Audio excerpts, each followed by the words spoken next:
Alors, le challenge suivant va être présenté donc par Louis Boulanger. Ce challenge, il vient de l'Institut Louis Bachelier, qui par ailleurs devient le partenaire maintenant de l'ENS et du Collège de France pour organiser ces challenges. Donc, je les remercie beaucoup. Et Louis est donc directeur du Data Lab et propose un challenge sur prédiction de l'immobilier. Merci. Merci. Donc, bonjour à tous, Louis Boulanger, responsable du Data Lab de l'Institut Louis Bachelier. Je vais vous présenter le challenge. Un mot rapide pour dire que ce challenge a été aussi organisé avec des chercheurs de Sciences Po, donc d'un laboratoire en immobilier et qui travaillent aussi pour la Banque de France. Ils sont aussi économistes pour la Banque de France. Et donc, l'idée, c'est de prédire des prix de l'immobilier, donc une tâche assez usuelle dans ce domaine. Le point très différenciant, c'est l'utilisation d'images. Alors pourquoi l'Institut Louis Bachelier lance ça? Je vous fais très court. L'Institut Louis Bachelier, c'est un réseau de recherche partenariale en économie et finance. Donc une des thématiques qui est traitée, c'est l'immobilier. Donc on a un réseau de recherche, donc on a un réseau dans le réseau, un réseau de recherche sur l'immobilier qui s'appelle Refine, qui a vocation à faciliter l'accès des chercheurs aux données du marché immobilier. Et pour information, on est en train de travailler sur un projet Alter Property Data avec le FMI, l'OCDE, etc. pour créer un point central d'accès aux données immobilières du monde entier, notamment données alternatives, donc qui peuvent être web scrappées, des données satellites, etc. Le pricing de biens immobiliers. La technique usuelle, technique c'est un groupe d'approches plutôt, mais ce qu'on appelle la méthode hédonique repose sur une hypothèse principale qui est que le prix d'un bien, le prix d'un bien correspond fortement, est fortement lié à ses caractéristiques. Donc ça paraît évident. La liste des caractéristiques auxquelles on pense rapidement, donc la surface, le lieu, le nombre de pièces, etc. Et ces données sont souvent observables dans les bases de données disponibles. Donc en France, c'est notamment la base bien des notaires. Et il y a d'autres caractéristiques qui vont entrer en jeu et qui vont impacter le prix, qui sont souvent non observables. Donc on pense à la luminosité, au confort, enfin, caractéristiques du bien qu'on ne peut pas forcément retrouver via les bases de données usuelles. Donc ça constitue les facteurs qui vont construire le prix. Ce type d'approche a pas mal d'avantages, notamment la comparabilité des biens. Si on a des approches linéaires, on peut estimer l'apport d'une caractéristique spécifique dans la construction du prix. Et ces approches-là ont déjà des performances relativement bonnes. On a mis un chiffre que je ne vais pas plus commenter que ça.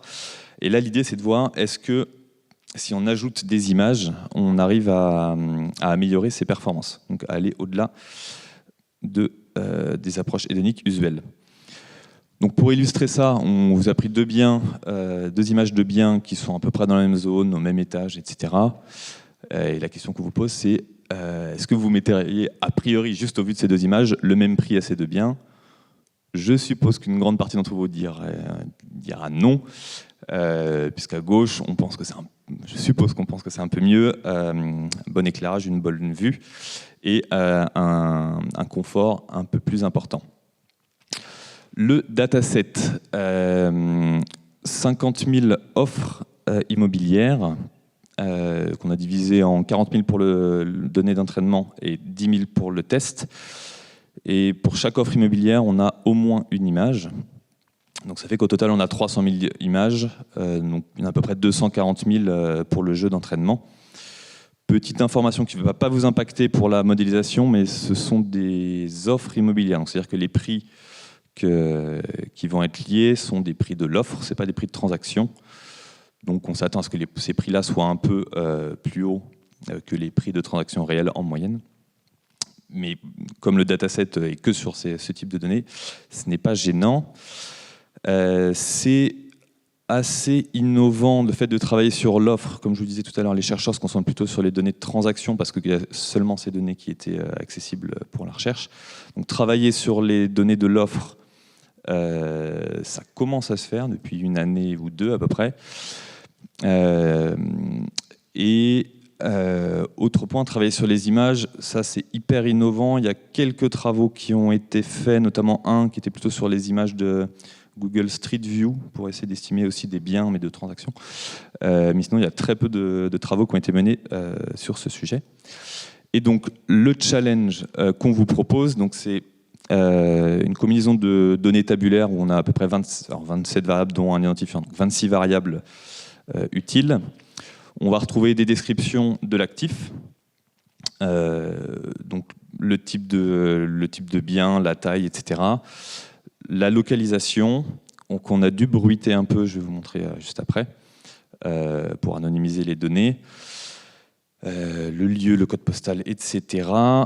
Et bon, le nombre de photos attachées, mais c'est pas très utile. Et après, vous aurez en lien avec chaque bien des images, donc au moins une image par bien.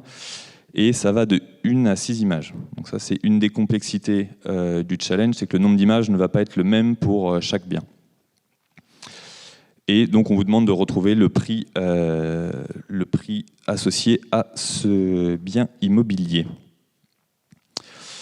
Donc là, un exemple rapide de bien. Donc on a un bien qui est une maison, vous avez la latitude et longitude. Vous voyez qu'il y a des données manquantes. Donc le dataset n'est pas hyper clean.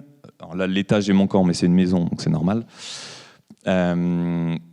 Et après, vous avez pas mal de caractéristiques qui indiquent la présence ou non de certaines caractéristiques. Et vous voyez les photos attachées.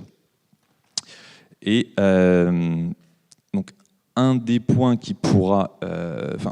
des points que je voulais mettre en avant ici, c'est que on vous dit ici qu'il n'y a pas de terrasse. Vous voyez sur l'image que, a priori, il y a une terrasse. C'est-à-dire que l'image peut aussi permettre de retravailler les données tabulaires. Et donc, on en vient à la métrique et au benchmark. Donc, la métrique, c'est la MAPE, Mean Percentage Absolute Error. C'est-à-dire qu'on cherche à prédire le prix du bien plus ou moins X%, enfin, plutôt l'ordre de grandeur que la valeur en tant que telle. Le benchmark, donc c'est un XGBoost qu'on a cross-validé avec un peu de pré-processing. Et la partie travail sur les images, on en a fait un petit peu, mais on n'est pas allé très loin non plus. Je vous ai mis comment on a préparé les données, juste si vous cherchez à répliquer notre approche, c'est assez basique. Pour l'image, voilà, on s'est concentré sur l'analyse de quelques paramètres, les couleurs, les niveaux de gris, et un petit peu de détection de contours, mais sans aller très loin. Et donc, les idées qu'on a à partir de ces images, mais on est complètement ouvert, on se dit qu'il y a de l'information à aller chercher qui devrait permettre d'améliorer le modèle en cherchant justement l'ensoleillement et le niveau de confort. Donc ça, c'est quelque chose qui est assez connu, même si ce n'est pas forcément mesuré. D'autres petites choses sur la qualité des images, le style intérieur qui peut jouer aussi, le type de sol. Et après, sur la partie de détection d'objets, il y a peut-être beaucoup de choses à faire, comme je disais, soit pour corriger un petit peu les données tabulaires, soit pour les enrichir. Il y a plein de choses à faire, comme dans un des challenges précédents. Donc on a l'objectif d'optimiser cette métrique, et c'est vrai que si on arrive à garder de l'explicabilité, c'est top, parce que c'est vrai qu'un des objectifs est aussi de comprendre qu'est-ce qui permet d'aller plus loin dans la précision de l'estimation du prix des biens. Voilà, et donc à vous de jouer à partir des images, et merci à vous.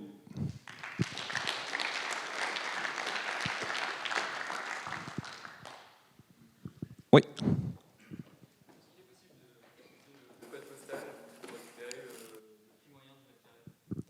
Oui, c'est possible. Alors là, on est complètement ouvert sur l'ajout d'informations externes. Oui. Est-ce que dans votre benchmark, vous avez réussi à améliorer la prédiction de prix sans images avec les images ? Un tout petit peu. Est-ce que c'est significatif? C'est pas sûr. Donc, c'est pas encore absolument clair. Non, c'est pas clair. Parce que C'est pas clair. Les chercheurs avec qui on a travaillé se disent que ça devrait être améliorable. Il n'y a pas trop de débat. Oui. Nous, avec la façon dont on l'a préparé, on a amélioré un petit peu. On n'a pas eu le temps de tester vraiment pour voir si l'incrément de performance était statistiquement significatif. Donc c'est un beau sujet de recherche. Complètement. Oui.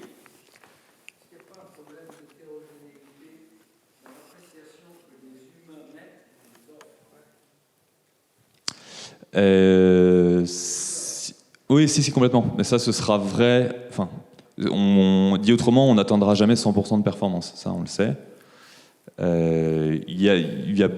Comme on est sur des données de l'offre, c'est pour ça aussi que je l'ai mentionné, il y aura des biais. On n'a pas forcément l'information, mais par exemple, si c'est une agence qui poste l'offre, il y a peut-être des agences qui auront tendance à surestimer. Un bien A posté par Sotheby's aura peut-être plus 10% sur son prix de l'offre par rapport à une autre agence. Donc oui, il y aura de l'hétérogénéité. Oui, une dernière question. Dans le benchmark, est-ce que vous avez fait ça avec un seul modèle à partir des études de données ou avec deux modèles différents et vous avez collé Non, là on a fait un XGBoost cross-validé sur les features qu'on a présentées avec la méthode de préparation. Ok, ben merci Merci. beaucoup.